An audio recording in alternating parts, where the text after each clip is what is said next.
Pencarian korban longsor di Desa Pasir Langu dan Pasir Kuning, Cisarua, Bandung Barat sepanjang hari ini menghadapi sejumlah kendala. Hujan deras dan kabut tebal menghambat langkah tim SAR gabungan di lokasi pencarian. Beginilah kondisi di lokasi pencarian Desa Pasir Kuning atau sektor A2 dan B2. Cuaca yang cepat berubah menghambat jalannya pencarian. 3 alat berat diterjunkan di sektor A2 dan B2 ini. Sektor A2 dan B2 menjadi fokus pencarian oleh tim SAR karena lokasinya yang relatif luas dan diperkirakan banyak korban tertimbun di lokasi tersebut. Namun kondisi cuaca yang kurang mendukung membuat tim SAR gabungan harus bertindak ekstra hati-hati.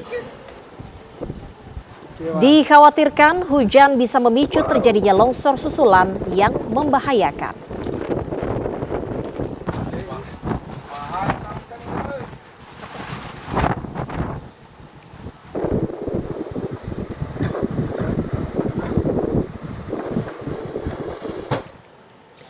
Hari ini operasi pencarian oleh tim SAR gabungan beberapa kali sempat tertunda oleh cuaca buruk. Kita terhubung dengan reporter TV One Shena Damayana yang mengikuti jalannya operasi tim SAR Cisarua, Bandung Barat. Shena, bagaimana proses ataupun progres operasi tim SAR dan bagaimana kondisi warga yang harus mengungsi? Ya, selamat malam pemirsa. Memang untuk progres dari pencarian korban yang sampai saat ini belum ditemukan, ini harus dihentikan. Infonya pemirsa, memang hari ini pencarian hanya dilaksanakan selama 1 jam saja di pagi hari, mengingat pada hari ini cuaca sangat buruk pemirsa. Adanya kabut lalu juga hujan yang berhenti, lalu hujan lagi, berhenti, lalu hujan lagi, dan seterusnya pemirsa. Ini menyebabkan tim SAR gabungan juga kesulitan dan juga mengantisipasi agar tidak terjadi hal-hal yang tidak diinginkan tentunya seperti longsor susulan. Oleh karena itu pencarian demikian pemirsa. Terlihat situasi terkini di posko pengungsian, tempat di mana para pengungsi ini beristirahat dari korban bencana, yaitu di Cisarua, Kabupaten Bandung Barat, di mana saat ini memang jika dilihat di belakang saya tidak ada aktivitas-aktivitas yang ramai seperti tadi pemirsa beberapa menit sebelumnya, dikarenakan ini sudah malam maka para pengungsi juga beristirahat. Selain itu juga anggota saat ini juga sudah beristirahat untuk kembali melakukan pencarian pada esok hari dengan melihat kondisi dari cuaca itu sendiri. Sementara itu dari hari ini data yang kami dapatkan ini terdapat 2 korban yang ditemukan di TKP longsor terjadi, di mana ini ada 1 warga yang ditemukan di worksite B1 pada jam 13.21 waktu Indonesia Barat, dan juga yang kedua ini pada pukul 14.32 waktu Indonesia Barat. Sebenarnya pemirsa, tadi sempat ada info bahwa korban yang ditemukan pada hari ini berjumlah 3 orang,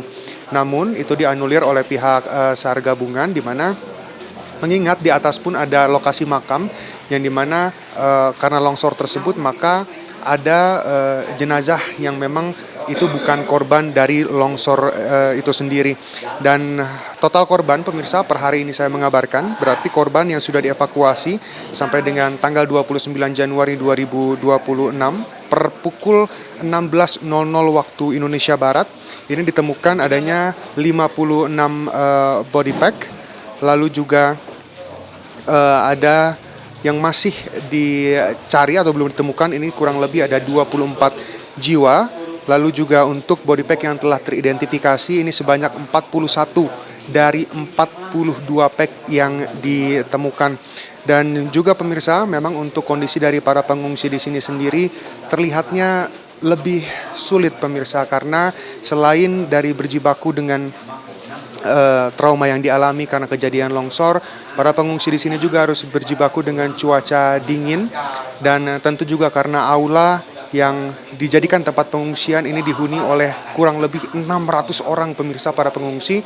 Ini menyebabkan tempat mereka untuk beristirahat atau tempat mereka tidur ini juga bisa dikatakan kurang nyaman. Selain itu, seperti yang tadi saya katakan bahwa kurang lebihnya 30 menit sekali di sini tuh hujan pemirsa, menyebabkan cuaca yang lebih dingin lagi. Mengingat sebenarnya jika tidak hujan pun Kabupaten Bandung Barat ini sudah sudah cukup dingin pemirsa. Dan oleh karena itu pemirsa, tim SAR gabungan dan juga tim dari pengungsian ini juga menyiapkan trauma healing, di mana posko trauma healing ini juga menyediakan pijat refleksi untuk para pengungsi, lalu juga tempat bermain untuk anak-anak dan juga konsultasi bagaimana agar para pengungsi ini nantinya ketika sudah beres proses evakuasi tidak terjadi trauma yang mendalam dan juga bisa kembali beraktivitas seperti biasa. Untuk pencarian sendiri pemirsa, esok akan dimulai kembali dan direncanakan pemirsa proses evakuasi ini akan dilakukannya sweeping yang akan dilakukan oleh para petugas SAR gabungan. Kalau hari ini kita juga tadi telah mendapatkan info bahwa ada belasan anjing pelacak, belasan alat berat, lalu juga ratusan personil gabungan yang terus mencari di manakah korban-korban yang belum ditemukan. Kendati demikian, memang kembali saya ulangi bahwa cuaca di sini masih buruk dan juga tentunya para petugas di sini juga berdoa yang terbaik agar esok hari bisa diberikan cuaca yang bagus agar proses evakuasi bisa berjalan dengan lancar. Demikian, kembali ke studio. Baik, terima kasih atas laporannya. Selamat bertugas kembali.